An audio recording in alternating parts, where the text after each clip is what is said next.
Nós somos a Rádio e TV Imprensa. Uma emissora 100% digital. 100% digital. Música, entretenimento e informação com credibilidade. Direção-geral do jornalista Ferreira Leite.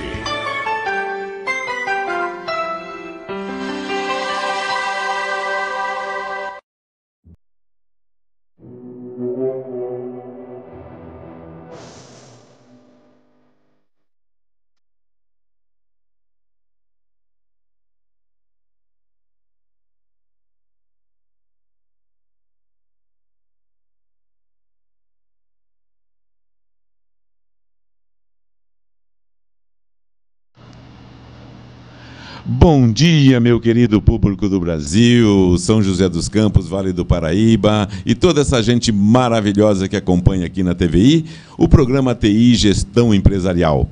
Hoje, no dia 4/9/2024, estamos colocando mais um programa no ar, que é o fechamento da série TI Gestão Empresarial, porque é um projeto de 25 capítulos. Depois tem outros capítulos por aí, que é outro projeto. Então, é como uma novela, né? Nós temos as temporadas e essa temporada vai levando informação ao nosso público. E, de antemão aqui, um excelente dia para vocês, um excelente programa e eu quero que vocês aproveitem bastante. Com certeza vão aproveitar. E vamos agradecendo aqui o nosso diretor, né, da TVI, o Ferreira Leite, né, que sempre acompanha e está aqui, né, nos auxiliando e também passando informação, nos ajudando a crescer cada dia mais. E o Juan, que trabalha na técnica aqui, e também agradecemos aí, se estiver assistindo também, né, o nosso querido Cauã, que foi, né, trabalhar em outras atividades, mas continua no nosso coração. E o nosso público que está aí também. Hoje nós temos um convidado aqui muito interessante, muito bacana, muito especial, que trabalha na área de tecnologia da informação. Nós trouxemos aqui vários empresários entrevistados, mostrando a sua experiência, passando informação para nós. Então hoje nós vamos fazer essa conclusão e vocês vão entender tudo que apresentamos durante o programa, durante essa temporada toda. A todos vocês um excelente programa e nós vamos agora aqui pedir ao nosso querido Juan lá para colocar o primeiro frame, que é aquele que nos acompanha a vida inteira. Então, a gestão empresarial, que é o chassi que nós acompanhamos e vamos acompanhar a vida toda. Então, são as 3 áreas, os 9 departamentos. E aí nós temos o que? Na área financeira, nós temos onde mora o dinheiro, onde mora o ouro, como nós explicamos no primeiro capítulo, né? Contas a pagar, controladoria e contas a receber. E que tem interação com os bancos. Depois nós temos a área comercial, que nós chamamos de campo, que é onde trabalha o pessoal de compras, marketing e vendas, que é o pessoal que tem a comunicação externa com os nossos colaboradores, fornecedores e clientes. E depois nós temos ali onde segura o piano, né? Que é a área produtiva, onde chegam os produtos numa empresa, onde ele é preparado, pode ser fabricado, pode ser desembalado, pode ser manipulado, e a área de entrega, onde tem o quê? O faturamento, expedição, logística e tudo isso. E como nós falamos, dentro de uma empresa, essas áreas sempre estão presentes. Como no primeiro capítulo eu disse para vocês, e agora nós estamos novamente aqui fazendo uma revisão geral e fechando todos esses ponteiros, costurando a nossa empresa. E isso vocês vão levar para o resto da vida e transfiram isso para os teus filhos, mostrando a eles que eles são uma empresa, a casa é uma empresa e tem que ser administrada como tal. E qualquer empresa, seja um escritório de advogado, um consultório médico, seja um salão de cabeleireiro, seja o que for, nunca vai fugir disso. Isso é um conceito mundial criado por Aparecido Claro da Silva e o método chama-se ACS. Não é de Aparecido Claro da Silva, é Advanced Control System. que é controle de sistema avançado. Esse modelo você pode aplicar em qualquer parte do planeta e até fora dele, se existir vida por lá, que nós não sabemos ainda. E estas informações, obrigações fiscais e tributárias, em todos os países existem. Não existe país que não tenha tributação sobre as atividades da sua população. E estas informações pertencem ao governo e têm que ficar guardadas por 5 anos no caso do Brasil. Tem que ficar ali à disposição da fiscalização. Então nós vamos pedir agora para o nosso querido Cauã passar para frente o próximo frame.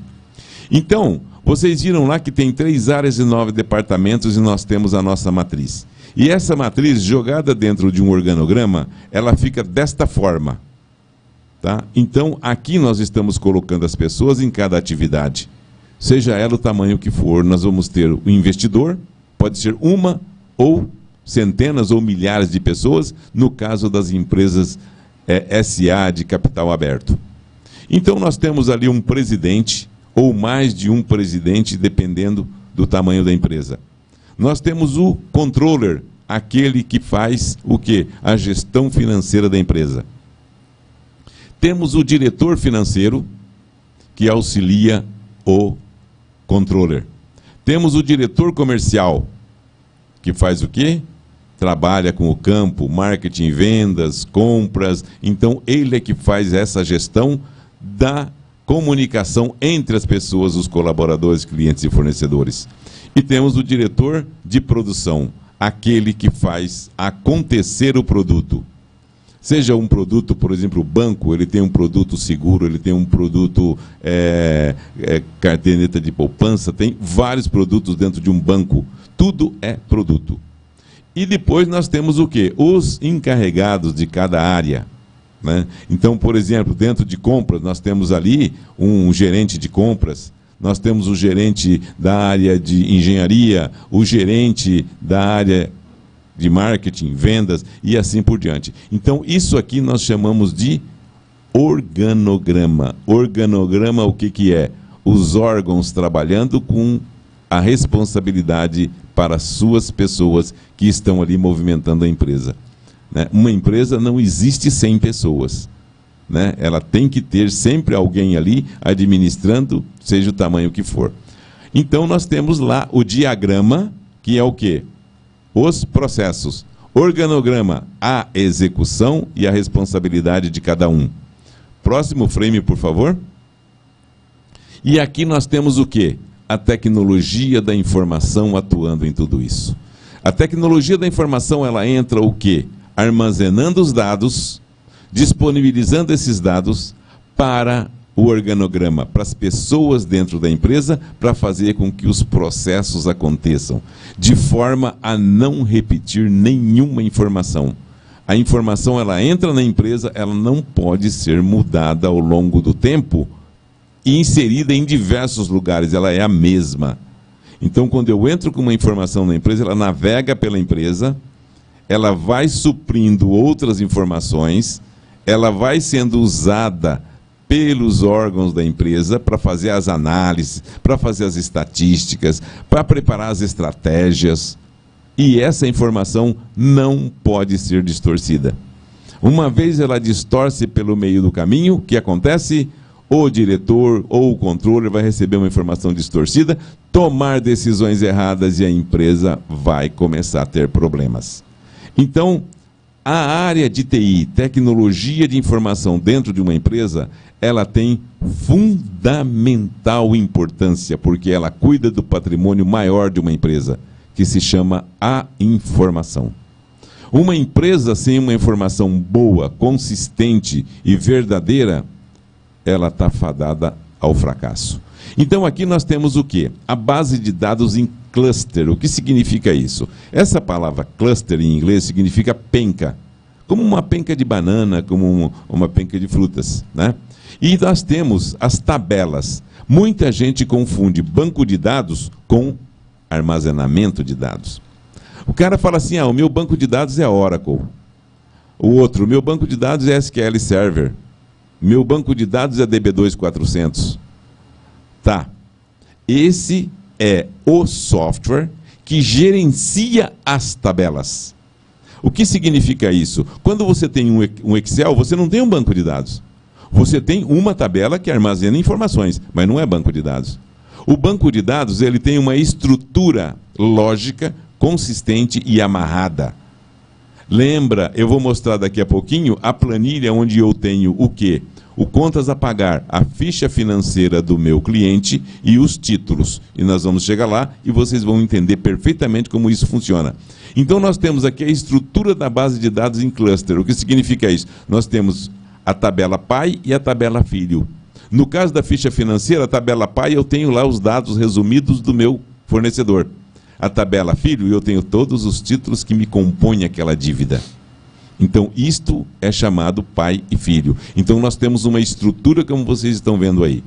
Guardem e sempre assistam esse capítulo quando tiverem dúvidas. O próximo, por favor. Então, olha só. O gerenciador de banco de dados, ele não permite excluir uma tabela pai que tenha um filho conectado a ela. Por quê? Se você excluir um fornecedor da sua tabela de financeira, os títulos vão ficar perdidos. Então ele não permite. Para poder excluir da tabela um pai, ele tem que estar com 0 filhos. Então a primeira coisa é o quê? Lá nos filhos, vai excluir todos, está zerado? Tá. Aí vai excluir o pai e ele vai permitir. Isto é o que o gerenciador de um banco de dados faz. Tipo Oracle, Integrated Operation 3x3, que é o IO33, que é o software da nossa companhia. Ele faz integridade referencial, segurança das informações, auditoria, quem alterou, para onde foi. Tudo muito bem administrado e auditado. Então, todos os bancos de dados têm isso aí. Hoje nós temos na área de tecnologia da informação o seguinte, nós temos o DBA, que é o Database Administrator, ele cuida das informações, ele cuida das tabelas, do banco de dados, do gerenciamento. Então, o controle, entidade e relacionamento é isso, pai e filho. Mantenha a integridade referencial das chaves entre os repositórios. O próximo, por favor. Muito bem, então aqui, olha, dentro do nosso diagrama empresarial, bem organizadinho. E todo o sistema no mundo, esse trabalho, ele demorou mais de 30 anos para ser elaborado. Então, a tecnologia da informação, o ERP, Enterprise Resource Planning, não é um monte de programas espalhado. Ele tem que ter arquitetura, ele tem que ter a engenharia, design, padronização, todas as telas padronizadinhas. Então aqui, olha, já está exatamente como o primeiro desenho, não está? Os 9 retângulos, nós temos lá contas a pagar, controladoria, contas a receber e assim por diante. E cada um deles tem apenas 2 tabelas básicas, que é o ERP corporativo, que é o chassi, que é a espinha dorsal. Os outros programas satélites vão existir, mas eles vão estar sempre conectados ali, pegando informação e alimentando informação. Isso é muito importante, principalmente nos dias de hoje. Próximo, por favor. E aqui nós temos o quê? Um exemplo de como é a sua empresa bem organizadinha. Eu coloquei aqui 2 tipos de menu, um gráfico e outro, como eu mostrei para vocês, dentro do próprio Explorer, você pode montar a sua empresa bonitinha, o ERP bonitinho. Porque todo mundo fala assim, eu vou comprar um ERP para minha empresa. Já começou errado. Tua empresa é um ERP. Você precisa organizá-la de forma a ser um ERP. Daí você vai colocar um software que denomina-se ERP para fazer o quê? O controle das informações bem estruturada e corretas. Então nós temos aqui um menu gráfico que tem lá o chassi perfeito.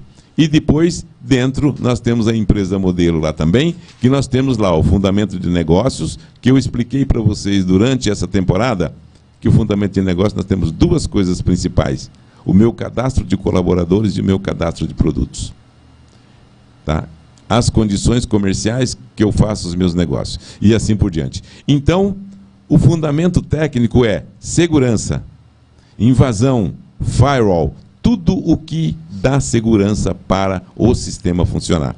Então ali, quando eu clicar, por exemplo, no Contas a Pagar, ele vai abrir a planilha do Contas a Pagar, ou a tela do Contas a Pagar. Eu mostrei para vocês que vocês podem montar um ERP com Excel. Quem conhece bem o Excel consegue amarrar uma planilha na outra, fazer estrutura pai e filho, consegue fazer um sistema muito bem montado para a sua empresa. Mas você precisa conhecer a arquitetura e a engenharia exatamente como nós mostramos para vocês durante essa temporada de TI, Gestão Empresarial. O próximo, por favor, Cauã. Então, olha só, quando você clicar no Contas a Pagar, ele vem ali, ó, ficha financeira dos fornecedores. Então, ali eu tenho as minhas informações. Ali eu vou filtrar, vou verificar quanto que o fornecedor me deve, se está com atraso, se não está. Aqui eu estou fazendo o quê? Trabalhando com os meus dados, dentro de uma estrutura de arquitetura e engenharia bem feita do seu sistema ou da sua empresa. Tá? Se a tua empresa tiver assim, você nunca vai ter problema com os sistemas. O próximo, por favor. Aqui, olha, os títulos. Então, aquela primeira é o pai e essa aqui é os filhos. Eu não posso excluir uma ficha financeira lá se eu tiver títulos aqui. Eu tenho que estar zerado para aquele fornecedor os títulos aqui para poder excluir de lá. Aí, já estamos aqui praticamente encerrado. Certo, Cauã? E, no final, eu vou mostrar o meu livro para vocês novamente, que eu passei para o Cauã aí para fazer o meu merchandising, que esse livro é a base disso que nós passamos para vocês. Pode voltar a imagem para mim, por favor? Então, vocês viram aí como é que se monta uma empresa. E esse aí não é apenas aqui no Brasil. Qualquer lugar do mundo. Onde for, você leva essa estrutura e fala, a sua empresa funciona assim, ó. Exatamente desse jeito. Vamos colocá-la dentro desse organograma, dentro desse diagrama? E esse diagrama, eu já disse para vocês várias vezes, ele tem que ser um quadro em cada departamento, para que cada colaborador saiba exatamente onde ele está trabalhando. Quando ele senta na mesa dele, o que é que ele está fazendo? E para onde vai aquilo que ele está fazendo? Qual é a sua responsabilidade ali? E uma coisa que eu falei sempre, desde 1974, quando eu comecei na área de TI, usuários... Quando eu falo usuários, eu não estou falando só aquele que está sentado na frente do terminal, não, né? Estou falando também dos gestores empresariais. Que hoje os gestores estão muito mal preparados. E põem mal preparado nisso. Ele sobe num pedestal e fala, eu sou o cara. Não falo com ninguém. Eu mando, obedeçam. Não. Você é um colaborador como qualquer outro. E você tem que saber o seu posicionamento da empresa. É diferente postura de hierarquia. O respeito à hierarquia tem que existir. Mas a postura tem que ser de acordo com a hierarquia que você está. Você não pode jamais deixar de falar com um subordinado porque você é um diretor, ou porque você é um chefe, ou porque você é um gerente.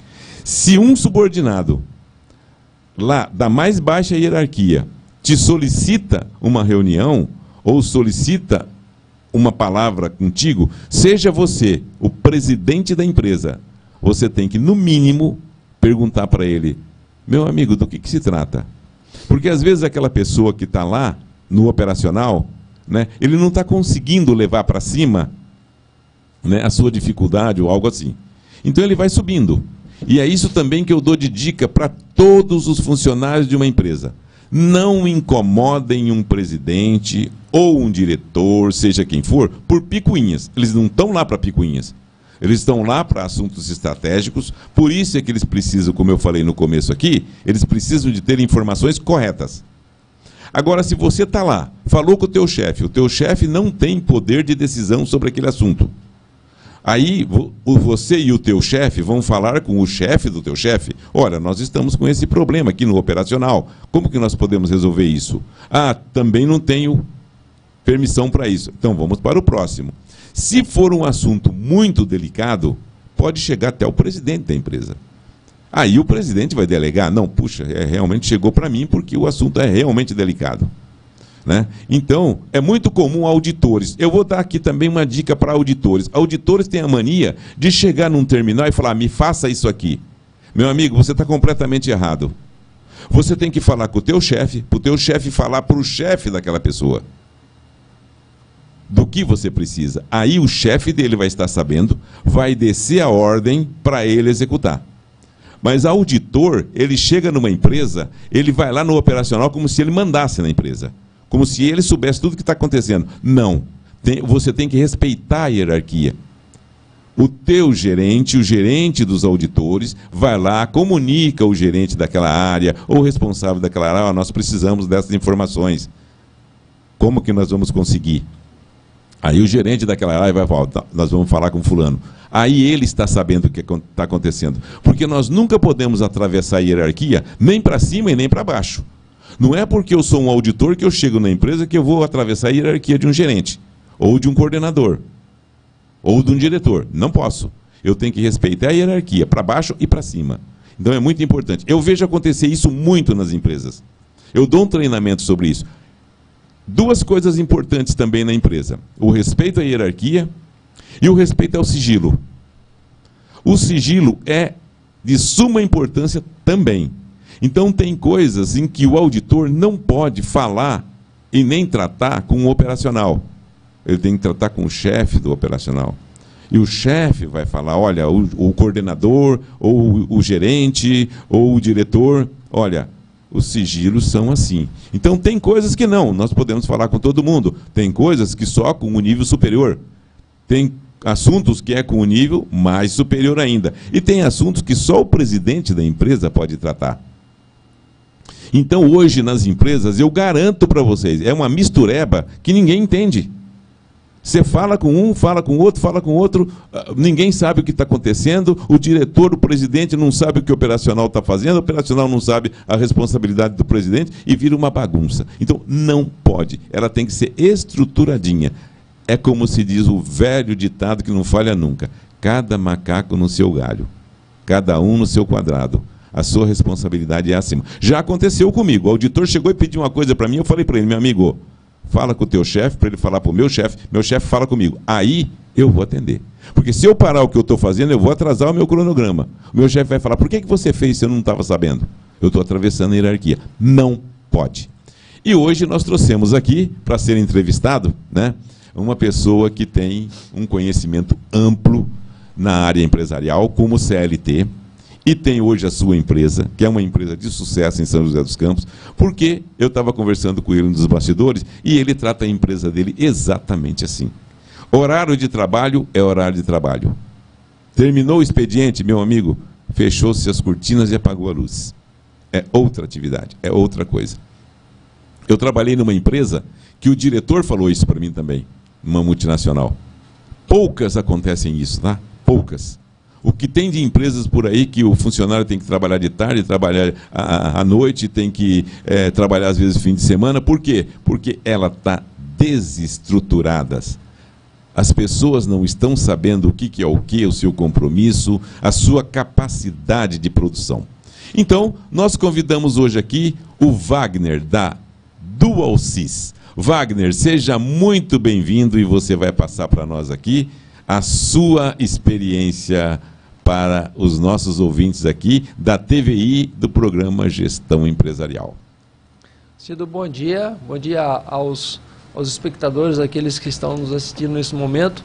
Uma honra participar do seu programa e sendo o 25º programa dessa série que você fez, eu sou o último, acho que aumenta a minha responsabilidade enquanto participante, né? Então, assim, uma honra para mim estar aqui hoje. Espero poder contribuir um pouquinho de conhecimento que eu tenho com o seu programa. Ok, obrigado. Ô, Juan, tá saindo o som normal aí? Tá beleza? Tá, porque eu não estava ouvindo aqui, então eu fiquei preocupado, né? Será que o ouvinte e os telespectadores estão ouvindo, né? Então, tá tudo normal, tudo beleza, graças a Deus e graças ao Juan aqui, né? Nosso técnico aqui, muito competente. Então, conta aí para nós a sua experiência como CLT, como que você resolveu fundar a sua empresa, essa decisão, e hoje como que você trata isso na área de tecnologia da informação, que é a sua atividade. Eu comecei a trabalhar muito cedo, comecei a trabalhar com 11 anos de idade, fui office boy, né? Lógico que isso há muitos anos atrás, 40 e poucos anos atrás, fazia sentido. Hoje uma criança de 11 anos tem que estar na escola, né? Mas naquela época eu comecei com os 11 e fui me desenvolvendo, o que me permitiu conseguir o meu primeiro grande emprego foi um curso de datilografia que eu fiz. Na época, o meu contratante, o Dr. Raul de Azevedo Castro, um advogado da cidade, ele pagou esse curso para mim e eu me transformei num excelente datilógrafo. Então, com esse curso de datilografia, aí eu chamo a atenção para a necessidade dos jovens sempre buscarem conhecimento na área técnica, depois vai para a academia, né, para o curso superior. Eu consegui o meu primeiro grande emprego, que era o meu sonho, trabalhar no Bradesco. E eu trabalhei no Bradesco durante 10 anos, fui bancário, aprendi muito ali. E o Bradesco era e é um banco muito tecnológico, né? Hoje, lógico, as fintechs vieram e ocuparam grande parte da área que era dos grandes bancos, mas o Bradesco sempre foi muito inovador. Então, eu sempre gostei de tecnologia desde criança e garoto, e ali no Bradesco, muito embora eu trabalhasse na área operacional, não era da área de tecnologia do banco, mas em algumas situações nós agimos. Trabalhei 10 anos no banco, mas enquanto eu trabalhava no banco, né, trabalhava no banco ali 8, 10 horas por dia, à noite eu dava aula. Eu fiz, na época, um curso de processamento de dados, né, me formei na área técnica, eu dava aula, comecei a dar aula numa escola chamada DataPro, que era uma escola muito renomada do Brasil. Comecei a dar aula lá, então eu tinha a minha atividade profissional no Bradesco durante o dia, à noite, sábados e domingos eu dava aula, à noite, nos sábados e nos domingos também. Depois da DataPro eu fui para a Microcamp, né? Na Microcamp também dando aula à noite, dando aula aos sábados, foi quando eu saí do Bradesco. Depois de 10 anos eu saí, e aí eu fiquei exclusivamente sendo professor da Microcamp. Assumi um cargo de coordenação da Microcamp, das unidades de São José, Jacareí, Taubaté e São Paulo. Aí passei a ser coordenador, né? A coisa aconteceu e aí eu acabei indo em 2000, eu fui para uma empresa chamada Windstar. Era uma empresa muito grande que tinha em São José, que montava computadores e vendia computadores. Aí eu fui para a área comercial, né? Saí da área técnica e fui para a área comercial. Em 2006, a Windstar decidiu que ia mudar, ela foi vendida. O fundador era o José Roberto Nogueira, que hoje ele é o presidente de uma empresa chamada Brisanet, que fica no Nordeste, é a maior operadora de telefonia do Nordeste. Depois, se procurar no Google aí, José Roberto Nogueira ou Brisanet, vai saber quem é. Ele está bilionário, né? Graças a Deus, porque realmente é muito inteligente. E aí, em 2006, quando ele decidiu vender a Windstar, e o novo comprador entendeu que o caminho era outro, eu e o meu sócio Helder decidimos então fundar a DualSys, né? Naquilo que a Windstar deixou de vácuo e nós entendíamos que era o mercado.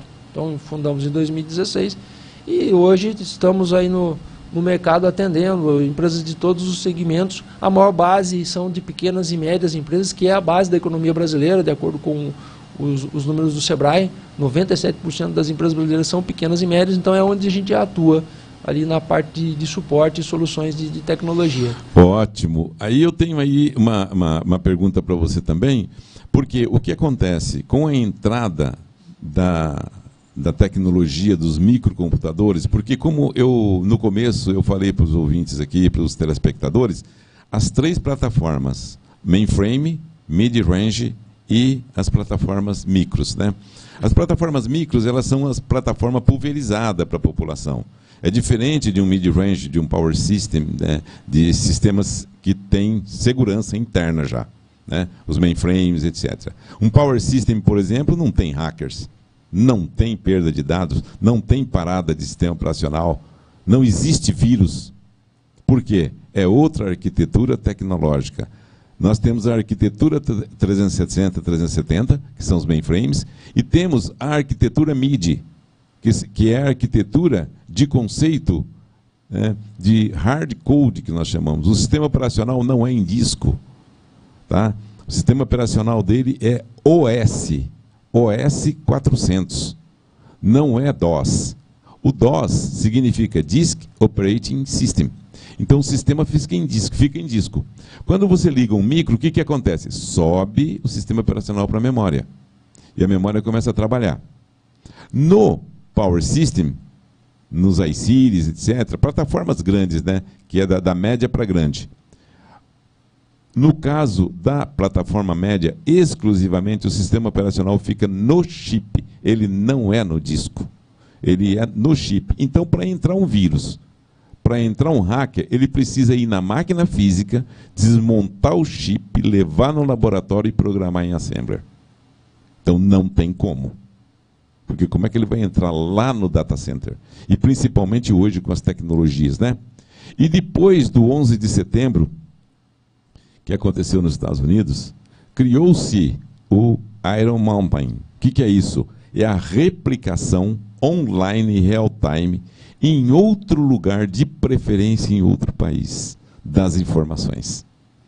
Então, hoje, não tem mais aquele negócio, à noite eu vou rodar um backup, vou levar o banco de dados, não sei para onde. Vocês já imaginaram Google fazendo backup? Quanto tempo vai levar para copiar para uma fita magnética?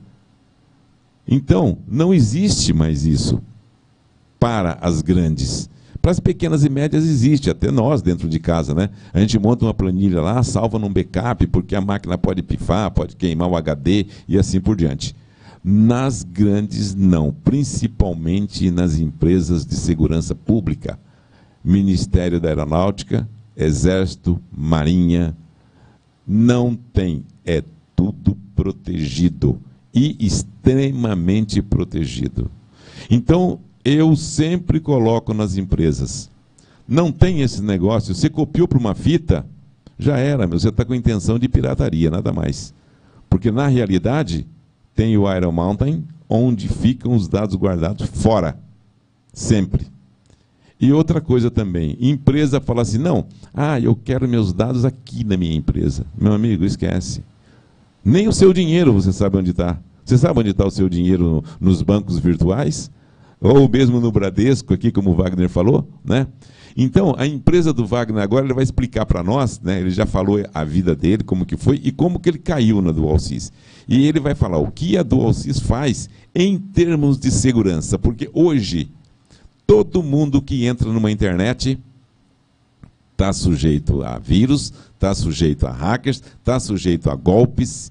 E como que é essa proteção? Eu trouxe aqui a Thalita falou para nós de segurança, né?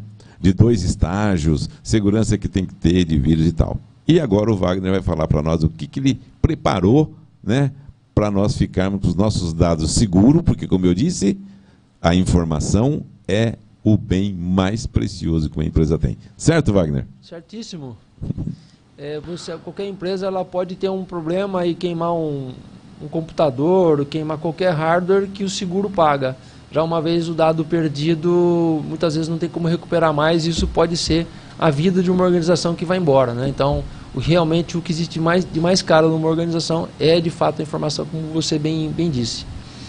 O que está acontecendo hoje no mundo em termos de realidade, né? Além das questões dos crimes virtuais que envolvem engenharia social, que é quando alguém liga para uma pessoa e diz que houve uma transação bancária, que ela quer confirmar se aquilo é verdade, né? Então, isso é um recurso de engenharia social que faz com que envolva a pessoa e ela seja levada a espontaneamente transferir um dinheiro para outro. Ele é vítima de um crime. Mas, por trás disso, existe a segurança da estrutura organizacional, como você também muito bem disse, né? Qualquer organização, qualquer ela de qualquer porte, ela está sujeita a ser atacada. Então, um ataque, ele sempre vai acontecer. Qualquer empresa está exposta a isso. A questão é como ela está preparada para suportar esse ataque. Quando ela receber, e se receber, como ela vai reagir. Então, aí são os planos de recuperação de desastre. Ou seja, fui atacado, e agora? Qual é o plano? Que plano que eu tenho descrito? Quais as ferramentas que eu tenho para eu me recuperar? A questão de os dados ficarem em servidores locais, às vezes as empresas se sentem mais seguras de tê-los num servidor dentro da empresa, numa sala. Às vezes ele acha que está mais seguro do que estar num data center, estar num servidor em nuvem, né? Mas de fato não está, por vários aspectos. Questões de clima, já vimos situações onde o hack dos servidores ficava numa sala protegida, mas não se sabia que tinha um cano de água que passava em cima. O cano rompeu, lavou o servidor inteiro, né? Ou seja, era uma falsa sensação de segurança. Então, de fato, não existia. Questões de descarga elétrica, então uma série de fatos, roubo, uma invasão física e roubo do equipamento. Então, o fato de o servidor estar dentro da organização não significa que ele está protegido. Então quer dizer que se estiver na nuvem está protegido? Também não é bem assim. Se não adotar as ferramentas adequadas de proteção, também você pode sofrer um ataque hacker, dado um ransomware, de criptografar todos os dados, ficarem inacessíveis, ou um pagamento, ou até um pagamento provocado por um membro da equipe, né? Quando se vai demitir alguém, você tem que ter certeza de que a hora que for dar a notícia para ele, ele já não tem mais acesso ao dado. Ou, depois que ele foi demitido, o senhor tem condições de verificar se algo foi apagado. Então, é uma série de atitudes, de atividades, que qualquer organização, qualquer empresário, empresária, precisa estar ligado para, de fato, proteger o que é o seu principal ativo, que são os dados. Imagina perder um banco de dados, todo contas a receber lá dentro, ele depois não sabe mais como vai receber, quem eram os seus devedores. É um grande problema, tá? Então, o que a DualSys faz hoje? Ela protege o perímetro da rede local. Então, adotamos ferramentas, tecnologias que dentro do perímetro da organização onde ela está, onde os computadores, notebooks estão, adotamos medidas de segurança para mitigar o risco, nunca acessar risco, nós vamos mitigar risco. Mitigamos o risco para aquele usuário, aquele colaborador que está em home office, que hoje é uma realidade, o trabalho híbrido, ele precisa também estar conectado com a organização, mas também através de uma VPN, de uma rede segura, para que não tenha nenhum problema, que quando eu tenho a rede local, eu tenho mais controle. Mas quando o usuário está fora, quando o profissional está trabalhando em casa, que medidas de proteção eu tenho para que eu garanta isso? Então, um exemplo, eu tenho um cliente que a sede dele mundial fica em São José dos Campos, ele tem unidade em Santa Catarina, ele tem unidade em Manaus, tem unidade nos Estados Unidos e tem na Europa.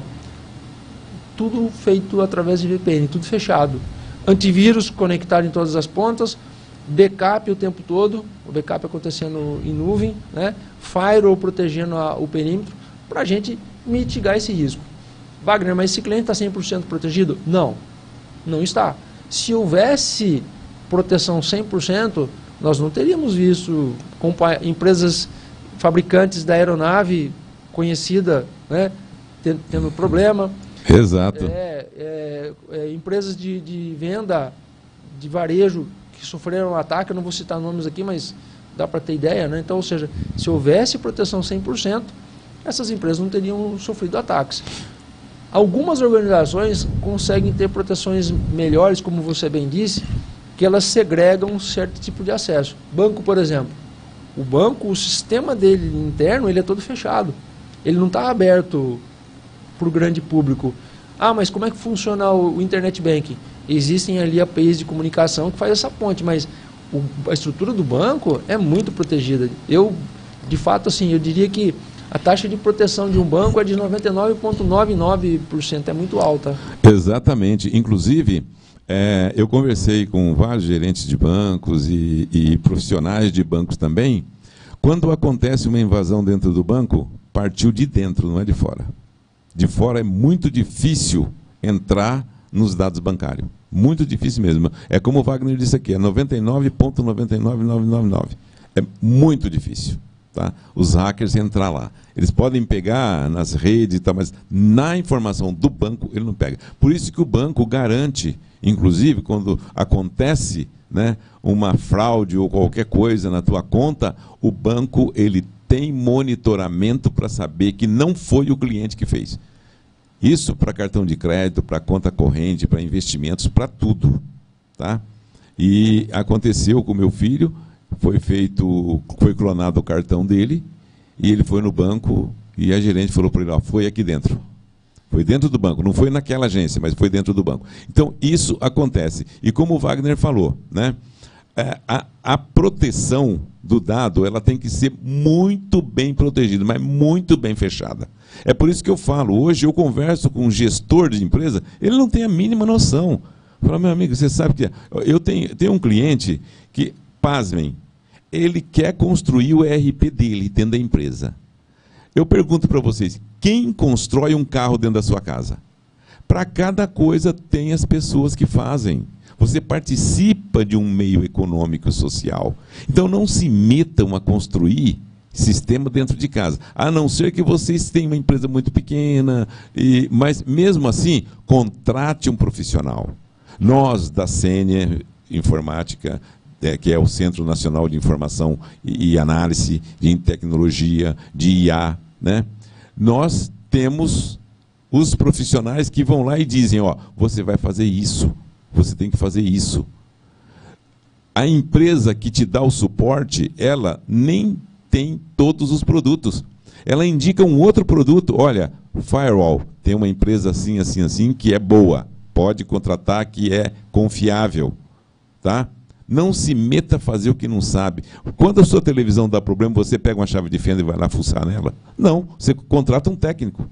Então, quando dá um problema na sua rede, quando dá um problema na sua máquina, desestrutura um banco de dados, você tem que ter uma pessoa de confiança para fazer aquilo. E o Wagner falou uma coisa muito importante aqui. Hoje é comum trabalhar no home office, né? As pessoas trabalham híbrido, etc.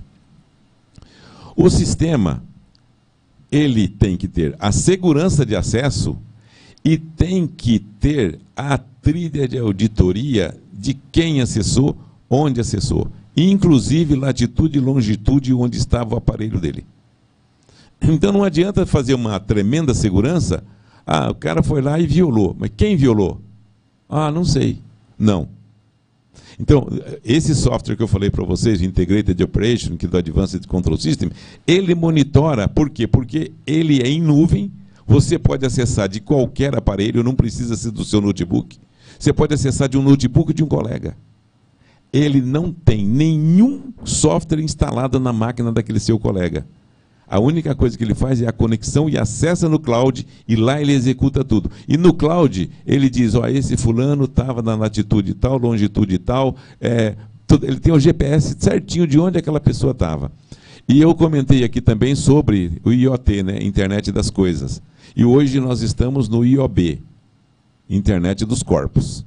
Então, o monitoramento vai ser por pessoa. Onde você estiver, inclusive o teu comportamento, a tua saúde, como que você está.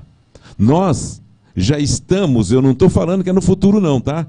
Nós já estamos assim. Tá? Monitoramento, quanto está batendo o seu coração por minuto?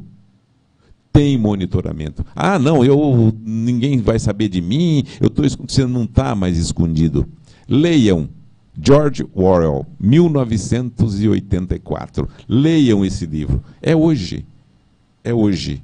Tudo é monitorado. Quando você pega um produto, qualquer estabelecimento, você já está monitorado. O que você pegou, quanto você pagou, o que custou, tudo. Então, não adianta querer se esconder. O que adianta é trabalhem certo, ajam certo, sejam corretos, sejam honestos. Só isso. Cada vez mais o monitoramento sobre as pessoas está avançando. E muito. Então, não acham que estão sozinhos no mundo. Não. O grande irmão, como diz lá no livro 1984, está lá, ó, com a câmerazinha em cima de você. Para todo lugar que você vai. Está lá um fiozinho de luz te guiando. Então, é isso. Então, em 1998 e 99, eu estava numa reunião na Fiesp, logo que começou o SPED. E tinham 3 pessoas da Receita Federal. Eles disseram uma coisa que eu nunca me esqueci. Não é proibido ganhar dinheiro, é proibido sonegar impostos. Então, esse foi o recado, em 1998. Olha quantos anos fazem, né? Inclusive, tem o diretor de TI de uma grande empresa levantou e falou assim, vocês vão conseguir validar cada nota fiscal emitida no Brasil? Só a nossa companhia emite 14 mil notas dia. E o representante lá falou, ó, você não tem ideia do que está por vir.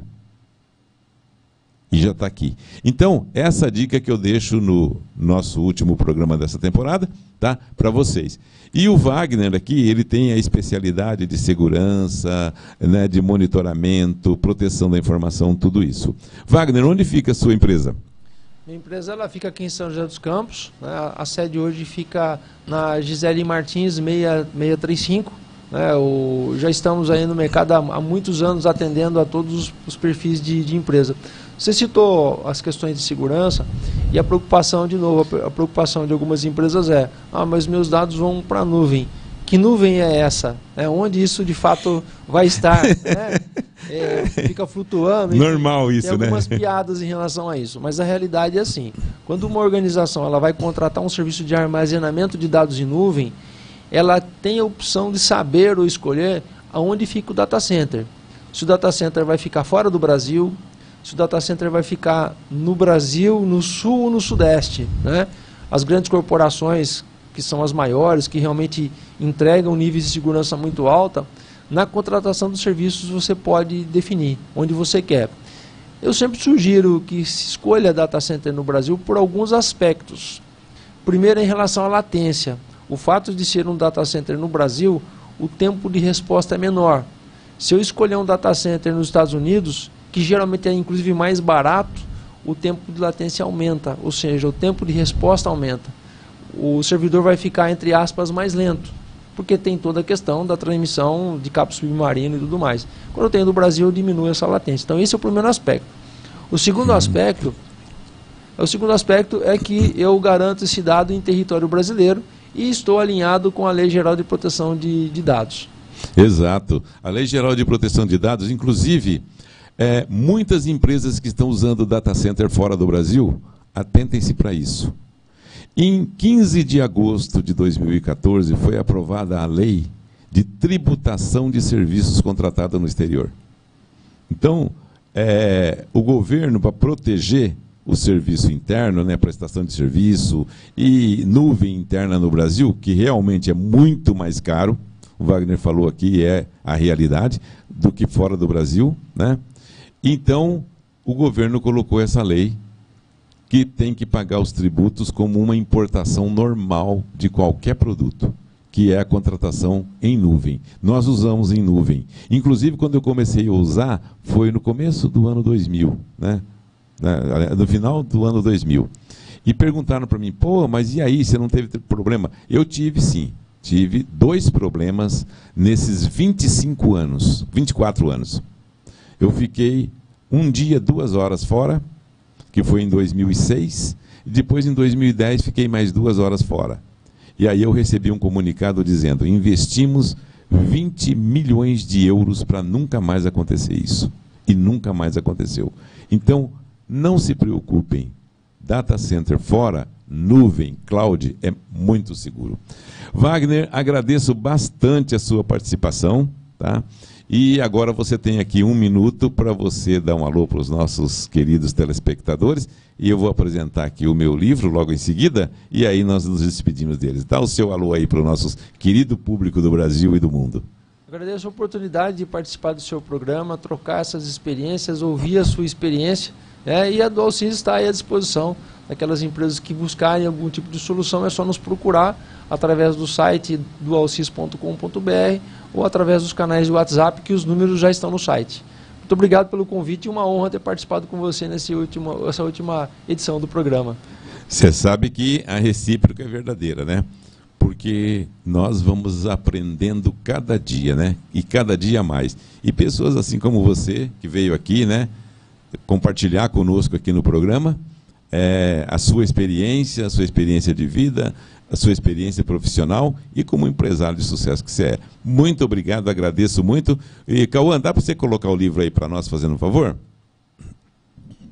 Então, aqui está o livro. Ó. Esse livro é de minha autoria, e empresa sempre foi assim. Como vocês podem ver, tem aí os 9 retângulos, né? A área financeira, lá, o cifrão, a comunicação entre as pessoas, que é a área comercial, e a área produtiva, que estão ali os produtos. Esse livro ele é muito gostoso de ler, ele é um livro didático, e ele vai explicando passo a passo como que acontece, até chegar naquele desenho que está ali atrás, que é no organograma da empresa. E aí vocês vão entender também, nesse livro aí, o que é uma área de TI dentro da empresa. E gestores, treinamento para o seu pessoal. Sempre. Treinamento de reciclagem, inclusive de tecnologia. Pode voltar a imagem para mim? Aí, essa imagem tem dentro do livro, aí a gestão empresarial, como que é o organograma. Então, o organograma está completo ali e aqui também. Então, esse livro explica, e ele é um livro que pode ser adquirido tanto no digital quanto no livro físico. Tá? Então, eu agradeço vocês, aqueles que adquirirem o livro, e adquiram, porque vale a pena. Não é porque fui eu que escrevi, foi um longo trabalho de 30 anos, muito árduo, tá? Com muita gente participando, dando palpite, que eu não agradeci todos, mas agradeci a todos, não foi um a um. Né? Grandes empresários, gestores, controllers, pessoas do operacional que me ajudaram. E a todos vocês eu agradeço. Hoje é o último programa da temporada. Eu estou preparando um outro projeto, tá?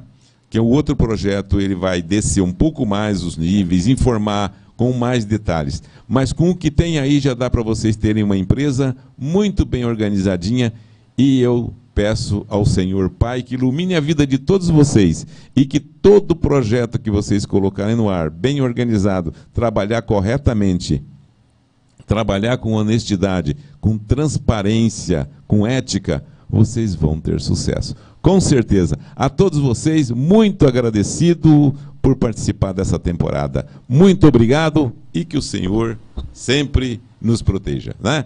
E estamos aí, porque sem Ele não somos nada. Muito obrigado, meus queridos amigos. Vamos em frente. Nós somos a Rádio e TV Imprensa.